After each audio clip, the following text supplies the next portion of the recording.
Okay, next up is Shorts, a bright and colorful kids film directed by Robert Rodriguez, who brought us films like Sin City and Desperado, but has also brought us the atrocity of kids films known as the Spy Kids franchise. Yeah. Anyway, a wishing rock falls from the sky and it sets off a series of events that just go completely crazy in what looks like a completely corporate world town. And the film is told in a series of interconnected yet out of sequence short stories, and the stories themselves start out with no captivating interest whatsoever. For example, a brother and a sister whose idea of competitiveness is a staring contest, and it's so much so that they've gotten so good that found the ability to sleep with their eyes open.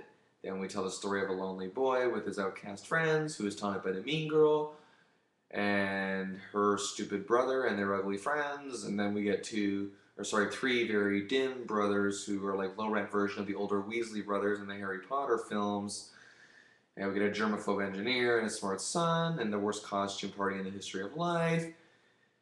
And yet somehow it sets off crazy events in their roaring lives. And even with this mess, they still make an attempt to try to tie the loose ends of the zaniness that's going on.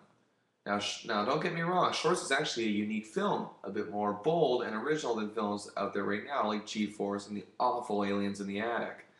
But like the Spy Kids films, even for a kids film, it's poorly written and it seems to trail off at times. Despite that, however, I found myself enjoying a lot of it. And hey, it's nice to see John Cryer of Two and a Half Men fame back on the big screen again after who knows how many years. And also, it's nice to see that Oscar nominee William H. Macy doesn't limit himself in genre still. No pun intended, but this film has more than its fair share of shortcomings and plot holes that somewhat bothered me, but it did something different that other kids movies didn't do. It tried, and it actually has half decent child actors playing the kids, who weren't always just on screen to try to look cute.